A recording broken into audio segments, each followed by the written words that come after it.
Sir ठीक है। Angel angel yes तूने कल अकाउंट नंबर मांगा था, मैंने अकाउंट नंबर भेज दिया था क्या तेरे को, या तूने पूछा था ना सेम अकाउंट नंबर? हाँ सर मैंने दे दिया था, मतलब हो मिल गया था वो। ठीक है, ओके। तो जो भी रिसिप्ट हो मेरे को भेज देना, है ना? सर आज हो जाएगा प्रोबेबली। कोई बात नहीं है, कोई बात नहीं बेटा, मेरे को बस रिसिप्ट भेज देना, जैसे कि मैं उसको अपडेट करा दूं अपनी डायरी में। देखिए, third, in electroplating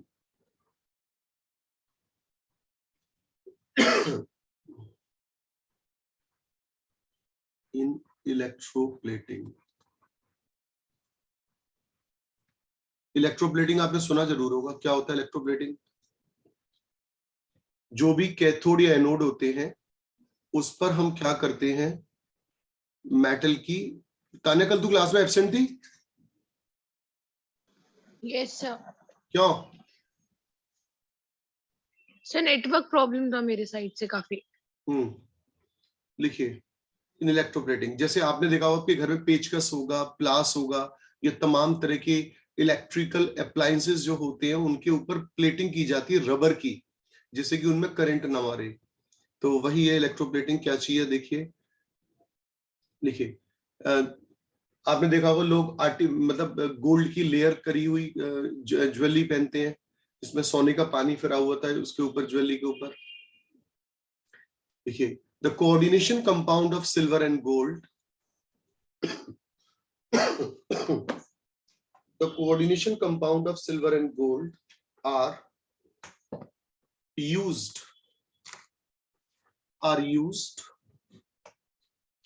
for electroplating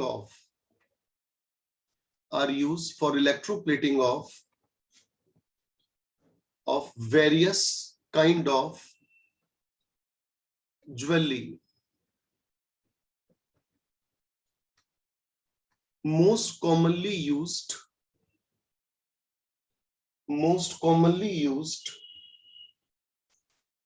complex is potassium argentocyanide, KAgCN whole twice. Potassium argentocyanide and most commonly used के बाद क्या था? complex is potassium argentocyanide and, आवाज सही आ रही है बंसल जी? जी सर आ गए। K3CuCN whole 4, इसका नाम बता दीजिए please. Sir tetracyano, oh sorry, potassium tetracyano copper copper या क्यूप्रेट? 1+ क्यूप्रेट, सॉरी क्यूप्रेट 1+। क्यूप्रेट फर्स्ट, ये को लिख लो। इन शॉर्ट थोड़ा जल्दी लिख लो, है ना, बहुत आसान चीज है। तो ये तीनों कंपाउंड जनरली यूज होते हैं प्लेटिंग में। ये सिल्वर की लेयरिंग करने में यूज होता है, ये आप देख पा रहे होंगे। ये किसके यूज होता है? कॉपर की प्लेटिंग करने में। और ये यूज होता है किसकी प्लेटिंग में? गोल्ड की। गोल्ड। अच्छा, आप बता रहे डीएमजी वाला मैंने करा दिया था, है ना? Yes sir. फोर्थ लिखो। फोर्थ है बायोलॉजिकल इंपॉर्टेंस, लिख लो। Biological importance. आप लोगों के डाउट्स ग्रुप पर आ गए, मैंने देख लिए हैं। बायोलॉजिकल इंपॉर्टेंस, कल मैंने बोला था आपको ये लिखने को। बायोलॉजिकल इंपॉर्टेंस में जैसे तमाम कंपाउंड आप लिख सकते हो। पहला शॉर्ट में लिख लो क्लोरोफिल। बताइए किसका कॉम्प्लेक्स होता है? मैग्नीशियम।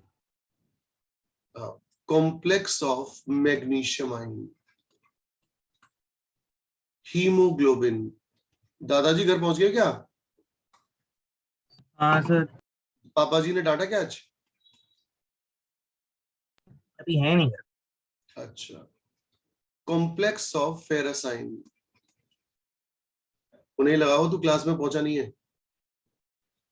हाँ अच्छा, विटामिन B12। कॉम्प्लेक्स ऑफ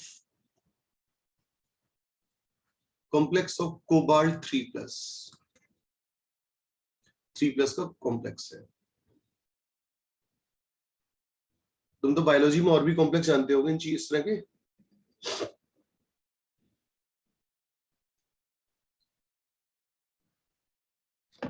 लिखिए, एक और मैं हेडिंग डलवा रहा हूं, शायद आप मुझसे मना कर देना अगर आपको लगता है कि आपके नोट्स का पार्ट है, तो जो भी नंबर है वो डाल दें।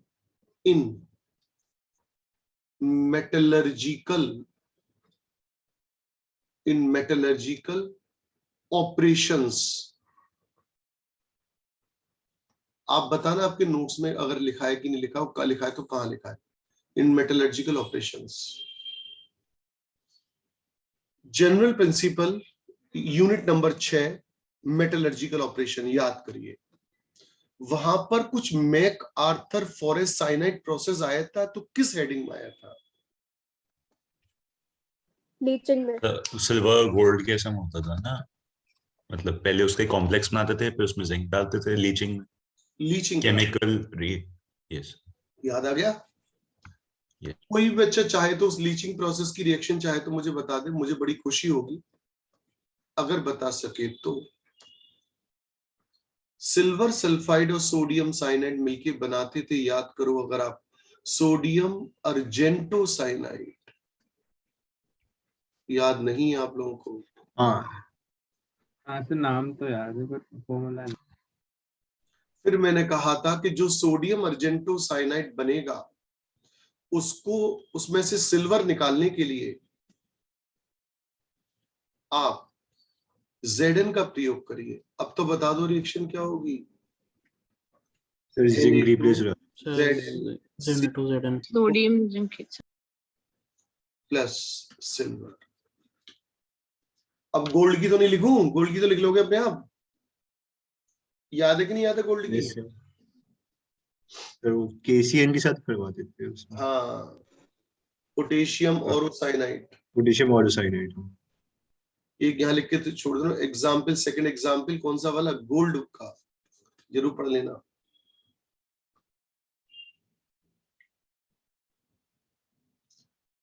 लिखो एक और, इन कैटालाइसिस। अभी किसी क्वेश्चन में कोई बच्चे मेरे से पूछे थे जिगलर नाटा क्या होता है, याद करो। हाँ लिखो। देखिए, the coordination compounds are used in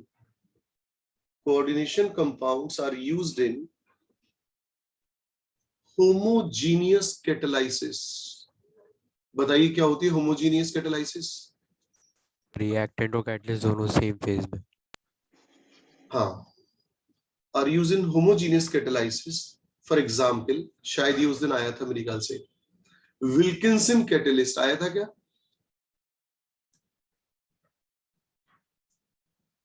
नहीं है तो जिगलर नट्टा आया था।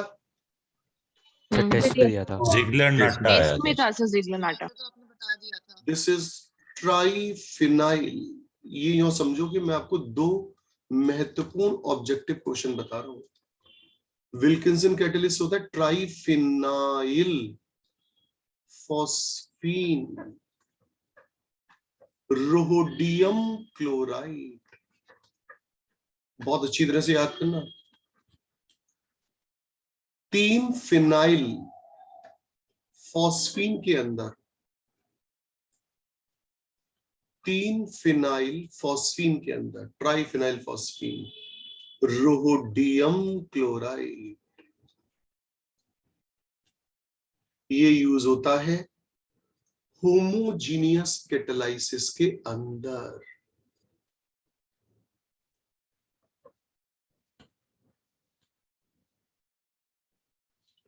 और अब लिखो हेट्रोजीनियस कैटालाइसिस का एग्जाम्पल। सर इसका जो फॉर्मूला दिया है NCERT में, उसमें ट्राइफेनाइल फॉस्फीन पे भी होल थ्राइस है। इसका नहीं, इसका हाँ हाँ, एक सेकंड छूट गया शायद। ये ब्रैकेट है क्या हुआ? ये वाला ऐसे लिख लो शॉर्ट में, PH3P। ये हो गया ट्राइफेनाइल फॉस्फीन, इसका होल थ्राइस हो गया, और ये हो गया तुम्हारा क्या? Rhodium chloride. ये 3 छूट गया था। Yes sir. सर अगर ये कॉम्प्लेक्स ऐसा तो फिर रोडियम सबसे पहले आना चाहिए ना नेमिंग में। वो मतलब इनफॉर्मल इसमें लिख दिया और कुछ नहीं है। पहले आप रोडियम लिखते ना, फिर ट्राइफिनाइल फॉस्फीन और क्लोराइड ऐसे लिखते हैं। देखो heterogeneous catalysis, its most important example is Ziegler-Natta. Ziegler, ये बहुत इंपॉर्टेंट क्वेश्चन है। Ziegler-Natta catalyst,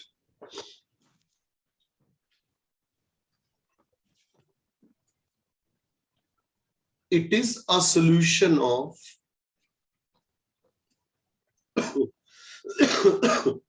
it is a solution of TiCl4 plus. क्या एनसीईआरटी में एप्लीकेशन में दे रखे हैं कि ये सारे homogeneous heterogeneous? Sir Ziegler Natta और ट्राइफिनाइल रोडियम क्लोराइड तो मेंशन है। अच्छा, tri alkyl aluminium, tri alkyl aluminium. तो most of the time generally हम लोग ट्राई इथाइल एल्यूमिनियम ले लेते हैं प्लस TiCl4 में डाल देते हैं।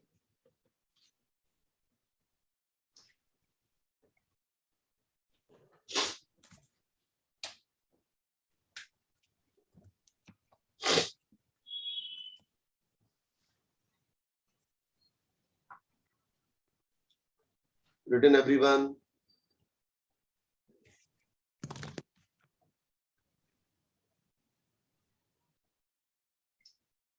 हेलो बच्चों, Yes, sir. लिख लिया बेटा? Yes, sir. ठीक है। सर जिगलर नाटा का काम क्या होता है? जिगलर नाटा बेटा हाइड्रोजनेशन में काम आता है। जैसे विल्किंसन भी और जिगलर नाटा भी। हाँ, बस दोनों में अंतर क्या है, एक होमोजीनियस का एग्जांपल और एक हेटेरोजीनियस का, बस और कुछ नहीं। हेटेरोजेनस का। और ये ना इंडस्ट्री में यूज होने वाले मोस्ट एफिशिएंट कैटलिस्ट हैं, ये लेबोरेटरी वाले नहीं है। हाँ, ये हाई प्रोडक्शन कराने वाले हैं। अच्छा, एनसीईआरटी में देखो एक और लिख लो, मैं वो अलग से लिखा दूं, शायद पहले बताया, मुझे ऐसे याद रहा, बताए से लग रहा है लिखना। सिस्प्लेटिन कहीं बताया सिर्फ मुझे? पहले बताया हुआ था। कैंसर में जो ड्रग यूज होता है वो। बच्चे ने बताया था, मूल कॉन्सेप्ट में भी लिखा हुआ है। हाँ सर, आगे देख स्टार्टिंग में। Anti cancer drug, PT NH3 Cl Cl NH3 NH3 cisplatin.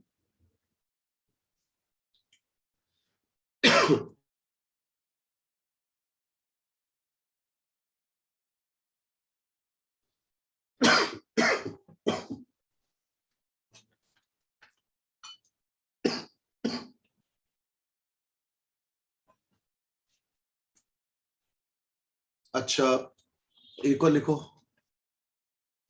EDTA वाला लिखाई दिया था, तुम लोग बता रहे थे है ना।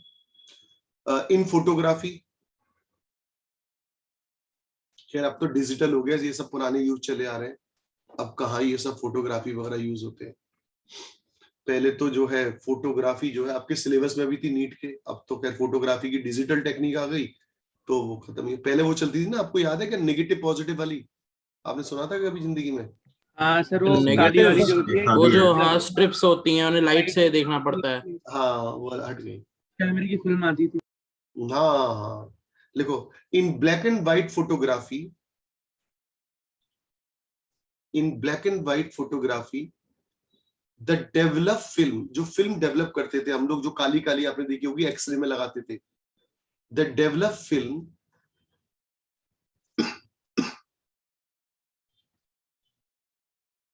developed film is fixed by using hypo solution। hypo जानते हो क्या?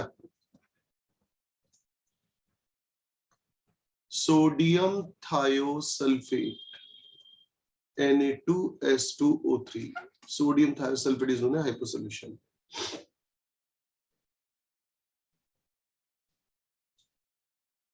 whose function is to decompose silver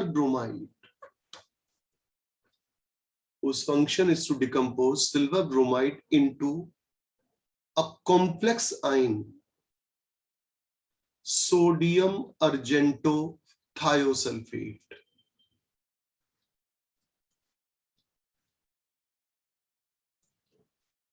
Na3AgS2O3 valency पूरी हो जाएंगी, होल्ड ट्वाइस। सोडियम, इसका नाम बताइए, मैंने भी बताया इसका नाम है thiosulphate. Sodium urgent sulphate. Sodium Sodium urgent urgent first. अब जरा मेरे को एक और बात सुन लो, मैंने तुम्हें कल EDTA के बारे में बताया था क्या? Yes sir. EDTA का क्या काम है? सर हार्डनेस ऑफ वाटर की चेक करना, और मतलब कैल्शियम और मैग्नीशियम को निकालना उसके जरिए। हाँ, अच्छा, मैंने ये भी कहा था कि जो ब्लड में वो होता है ना कैल्शियम मैग्नीशियम, उसकी भी डिटेक्शन करते हैं। अच्छा, EDTA का एक नोट के फॉर्म में एक चाहो तो फंक्शन लिख लो। EDTA जो है ना, वो लेड पॉइजनिंग को क्योर करने में भी यूज होता है वाइडली, लिख देना। EDTA is used for in the treatment of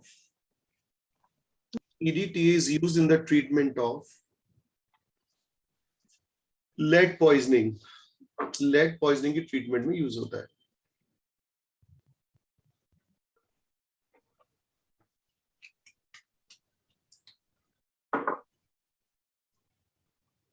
NCERT में कृपया करके ये बताइए कि सारे एग्जाम्पल एप्लीकेशन कवर हो गया, कुछ बचा है भाई? एक बार प्लीज देख के जल्दी से। मॉन्स प्रोसेस रह गई सर। मॉन्स बताया होता है, कल, अच्छा कल हो। और कुछ रह गया, चेक करके देख ले भाई, सब बच्चे देख लो। वही गया सब। ठीक है, अब मैं कुछ आपको ऐसी चीज करा रहा हूं जो एनसीईआरटी में तो नहीं है ना। प्रीवियस ईयर में क्वेश्चन आते रहे हैं नीट के एग्जाम में, है ना। भले ही वो नीट में सिलेबस में ना लिखे हो, लेकिन कहीं ना कहीं वो चालाकी से वो दे देते हैं। जैसे, अच्छा मैं आपको बता ही देता हूँ, बहुत छोटा सा टॉपिक है, बहुत छोटा। ठीक है, करा दो भाई, जरूरी है कराना। एनसीईआरटी वगैरह सब खत्म हो गया है। आर्टिकल का नाम है, यस सर। देखो आपको ये शब्द मैंने कई जगह बताया होगा, आप बताना कहां पर आया है, स्पेशली ऑर्गेनिक वाले पार्ट में। नए पेज से हेडिंग डालना, या 2-4 लाइन छोड़कर, ऑर्गेनोमेटेलिक कंपाउंड्स।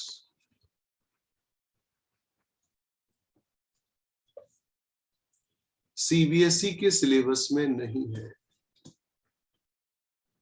अभी याद नहीं आया, कोई बात नहीं, मैं याद दिलाता हूं। Organo Grignard. यस एग्जैक्टली, ग्रिग्नार्डिएज़म, याद आ गई? ग्रिग्नार्डी। Yes, sir. अच्छा, ऑर्गेनो का मतलब क्या है? कार्बन। मेटल का मतलब क्या है? मेटल। तो मेटल और कार्बन के बीच में बॉन्ड होना चाहिए, जैसे कि ग्रिग्नार्ड रिएजेंट के अंदर। इसे कहते हैं ऑर्गेनोमेटेलिक कंपाउंड। चलो मैं एक जगह बताऊं, कोरे हाउस सिंथेसिस सुनी है? Yes sir. हाँ सर, क्या सुनिए यूज होता था कोरे हाउस? Preparations. हाइड्रोकार्बन्स में Model थी cheese सर। के लिए। Metal Gilman's reagent। और कार्बन के बीच में बॉन्ड आ गया। हाँ सर। Yes, sir. अच्छा जरा याद करो, 2-3 दिन पुरानी बातें। फेरोसीन कहीं आया था? हाँ सर, आपने बताया था ईटा 5 करके वो सब। याद आया? फेरोसीन में क्या होता था बताओ? सर साइक्लोपेंटाडाइनल, मतलब 2 रिंग होती थी आयरन। याद आ गई, मेरी कैसे याद आ गई? होल ट्वाइस हो जाता था। तो ये सब क्या है? Metal carbon bond. ऐसे कंपाउंड को हम कहते हैं ऑर्गेनोमेटेलिक कंपाउंड। तो बहुत थोड़ा सा मुझे बताना है कि बाई चांस अगर कोई क्वेश्चन फंस गया तो हम सॉल्व कर दें। लिखिए। अच्छा, ऑर्गेनोमेटेलिक शब्द क्या साउंड कर रहा है, जरा मुझे बताइए प्लीज। फिर एक मतलब कार्बन और बीच है, मेटल के बीच में। ठीक है, लिखिए। Organometallic compounds are those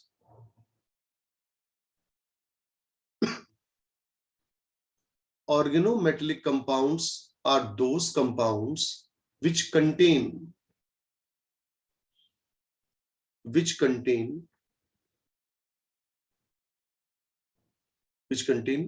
one or more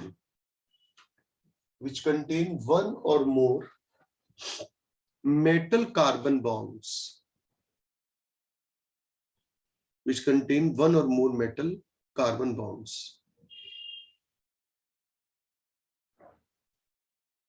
लिख लिया भाई? अच्छा सर एक बार रिपीट कर देंगे सर, मैं नया रजिस्टर उठाने गया था, मैं पुराना वाला फुल हो गया। हाँ, लिख लो। Organometallic compounds are those compound which contains at least one or more metal carbon bonds. तो सिग्मा या पाई? दोनों ही हो सकते हैं। सिग्मा की सिग्मा हुआ तो पाई भी हो सकता है। फेरोसीन में देख दोनों कैरेक्टर आ गए, नहीं आ गए? तो उसमें से सिर्फ पाई वाला कैरेक्टर आया है ना? किसमें? फेरोसीन में? फिर हाँ, नहीं, डबल बॉन्ड कैरेक्टर दोनों आते हैं ना। वैसे हम इसे बोलते तो पाई बॉन्डेड ही है, क्योंकि पाई बॉन्ड अलग से आ गया ना, इसलिए। लिखिए एग्जाम्पल। एग्जाम्पल मैंने अभी कुछ एग्जाम्पल बोले थे। First example, Grignard reagent RMgBr। दूसरा, कोरे हाउस रिएजेंट, कोरे हाउस रिएजेंट। क्या फॉर्मूला बताया था मैंने? R2CuL। CuLa. R2CuL। क्या मैं मिथाइल लिथियम को ऑर्गेनोमेटेलिक कंपाउंड मान सकता हूं क्या? हाँ सर बिल्कुल। बिल्कुल। नहीं, क्यों, क्या दिक्कत है? कार्बन मेटल कोवेलेंट बॉन्ड होती है ना लिथियम में। तो क्या जी? लिथियम में तो कोवेलेंट, लिथियम का तो मतलब हमने कोवेलेंट तो नहीं नेचर कहा होता कि है। कोवलेंट होना चाहिए, क्या आयनिक होना चाहिए। हमने तो कहा कार्बन और मेटल के बीच में बॉन्ड होना चाहिए, चाहे नेचर कोई सी भी हो भाई। होगा। और सर ठीक है, कोवलेंट ही तो रहेगा सिग्मा पाई की जब हम बात कर तो रहे हैं। ठीक है। फजांस रूल के हिसाब से अब इसको नेगेटिव लिख देते, इसको प्लस, इसको माइनस लिख हाँ देते। वो अलग बात है सर, सवाल कर देते हैं उसमें लाइन ऐसे कैरेक्टर निकालना पड़ता है कोवलेंट पार्शियल। प्रीडोमिनेंटली कोवलेंट होता है। हाँ, अच्छा बताओ सर इसे। मैं ये कह रहा सर, जो एंटी नॉकिंग एजेंट था टेट्राइथाइल लेड, वो भी तो हाँ, ऑर्गेनोमेटेलिक कंपाउंड है। हाँ, टेट्राइथाइलेट, ये भी क्या हो गया? Organometallic compounds. ये भी लिख लो एग्जांपल, फोर्थ एग्जांपल, TiO। काव्य अग्रवाल आए भैया? आवाज नहीं आ रही। ज्वाइन तो किया था उन्होंने आज। एक सेकंड। सर आपको अभी तक कोई आपसे अभी तक हमको वो नहीं बताया ना एक्सेप्शन की निकल में sp3 होता है पर pt जो भी था हाँ TsP2। सर। क्या चीज?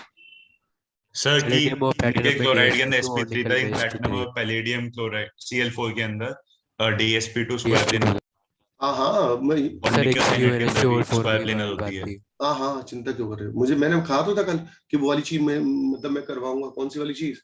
नहीं सर, उस पे एक्चुअली सर एक दो सवाल भी थे सर आकाश में, तो डाउट है सर। हाइब्रिडाइजेशन कह रहे हो ना, PtCl4 PdCl4 वाले? हाँ हाँ हाँ। हाँ, अभी करा दूंगा। और सर टेट्रासाइनो निकेल का सर एक बार प्लीज हाइब्रिडाइजेशन बता दीजिए। हाँ हाँ, बता दूंगा, अभी करा दूंगा बस। हाँ, देखो। ओके। अच्छा ये बताइए, ऑर्गेनोमेटेलिक कंपाउंड है या नहीं? ये कंपाउंड ऑर्गेनोमेटेलिक है या नहीं, जो आपके सामने लिखा हुआ है? जल्दी बताइए यार, टाइम क्यों खराब कर रहे हो? चलो छोटा बना लो, TiOCH3 का होल 4। टेट्रामेथॉक्सी टाइटेनियम नहीं होगा, क्या ये नहीं होगा, ऑर्गेनोमेटेलिक है? नहीं, नहीं, नहीं हो पाएगा, नहीं, क्योंकि सर ऑक्सीजन और टाइटेनियम का मेटल बॉन्ड होगा और ना, कि कार्बन बॉन्ड नहीं है, ऑक्सीजन और टाइटन है। क्योंकि ये जो बॉन्ड है एक्चुअली बेटे, ये किसके बीच में है? ऑक्सीजन और टाइटेनियम के बीच में बॉन्ड है। और हमें बॉन्ड कौन सा चाहिए? कार्बन और टाइटेनियम के बीच में। तो हम क्या लिखेंगे कि ये क्या नहीं है? ऑर्गेनोमेटेलिक कंपाउंड नहीं है। क्लियर? Yes sir. ठीक है, तो जरा बताइए अगला एग्जांपल, ट्राई इथॉक्साइड एल्यूमिनियम। क्या ये ऑर्गेनोमेटेलिक है या नहीं? नहीं होएगा सर, ऑक्सीजन है तो एल्यूमिनियम लिख बॉन्ड लो, कर दिए। ऑर्गेनोमेटेलिक कंपाउंड नहीं है। फटाफट से देखो।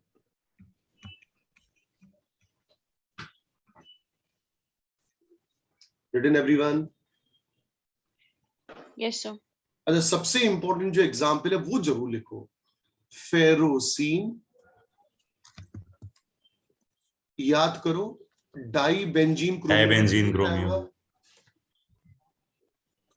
also ट्राइक्लोराइड पोटेशियम ईटा 2 जो लिखा है वो थाइल जी सॉल्ट, ध्यान से देखो। हाँ जी सॉल्ट, यस वो आपने पढ़ा है। बहुत इंपॉर्टेंट है जी सॉल्ट। मैं आपसे पूछूं उससे पहले मैं आपको 1 मिनट दूंगा इन तीनों के फॉर्मूले खुद लिखने के लिए, जो आपके नोट्स कॉपी में विराजमान है। जल्दी कर लो फटाफट से।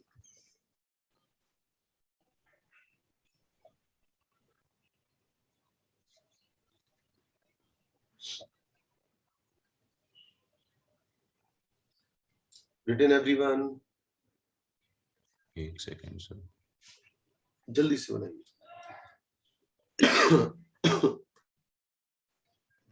पहले तो थोड़ा आसान है sir.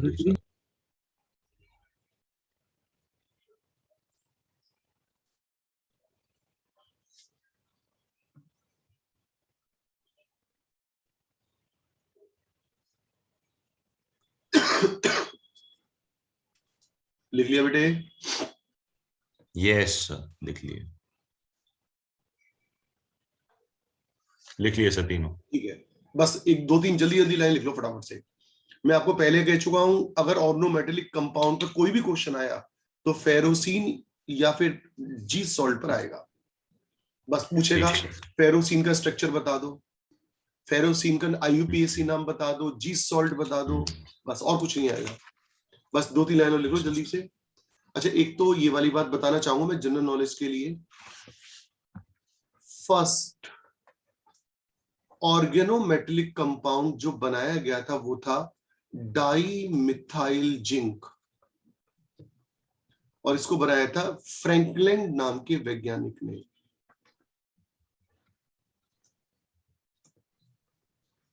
Franklin reaction Franklin reaction होती है, कराई है कि मैंने? हाँ सर, कराई थी शायद 11th में हाइड्रोकार्बन। सर यस सर, फेरोसीन में कोऑर्डिनेशन नंबर क्या होगा?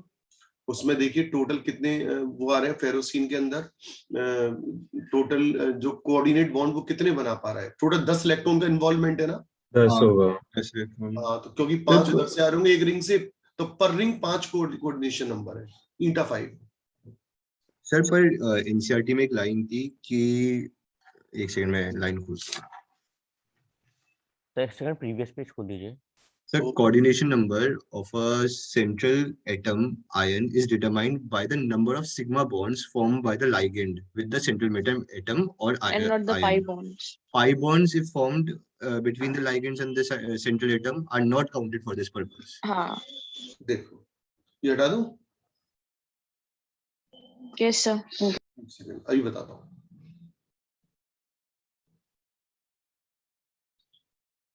देखो, जैसे जब हम फेरोसिन का स्ट्रक्चर हम बनाएं, तो फेरोसिन के अंदर देखो ये होता है बेटा हमारा, इसका नाम बताइए जरा प्लीज,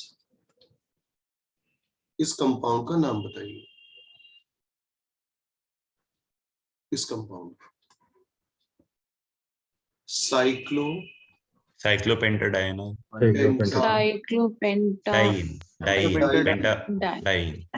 जब इसमें से प्रोटॉन का लॉस हो जाता है तो अब डाइनाइल हो जाएगा। साइक्लो पेंटा डाइइनाइल कार्ब एनाइल,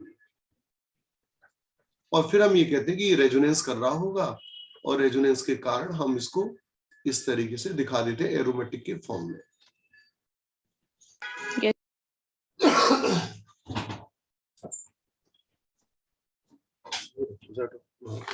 देखो ठीक है, और फिर हम लिखते हैं आयरन, और फिर एक रिंग और दिखा दीजिए, कैसे भी दिखा दीजिए, ऐसे दिखा दीजिए, और ये लाइन हम खींच देते हैं ऐसे करके। अब अगर मैं यहां पर तुमसे ये पूछूं कि ये जो आयरन है, इस आयरन का इफेक्टिव एटॉमिक नंबर क्या होगा, तो कितना निकालोगे इफेक्टिव एटॉमिक नंबर, बताइए सर? 28। 10 इलेक्ट्रॉन आ रहे तो हाँ 28 क्यों? सर 28 सर 26 होता है, फिर Fe2 प्लस में तो 24 और फिर 2 बॉन्ड है। 26 मैं तो ऐसे देख रहा हूँ।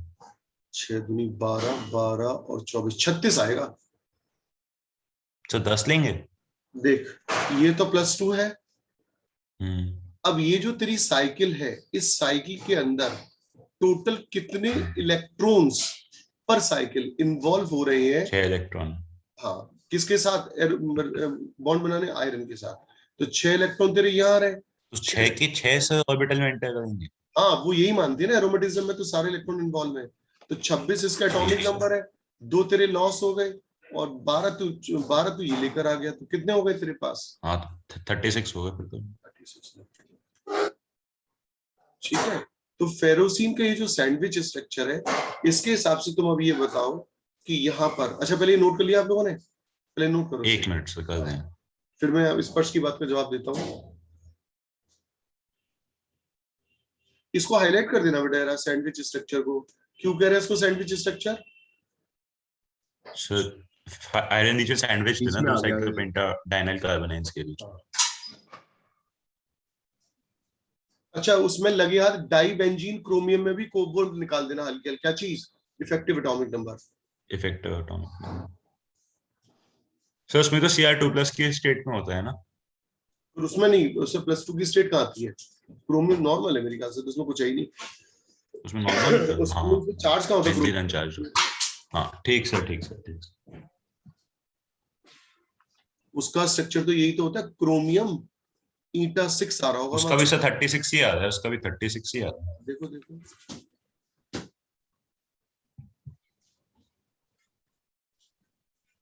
सही। जॉन टेलर इफेक्ट क्या होता है? वो ये जैसे जॉन टेलर इफेक्ट है ना, और एक होता है ट्रांस इफेक्ट। मैं हल्का सा आपको बता दूं, ये 2 टॉपिक आईआईटी के सिलेबस में थी और नीट में कभी भी नहीं आते थे, क्योंकि जो जॉन तो छोड़ दीजिए सर। नहीं, सुन ले पहले सारी बात, तो इसलिए जल्दीबाजी मत कर। अच्छा ठीक है। जो मैं बोलूंगा उसको सुनकर तो उल्टा हो जाएगा बिल्कुल। जो सुन, फिर ये स्पर्श की बात का जवाब देता हूँ।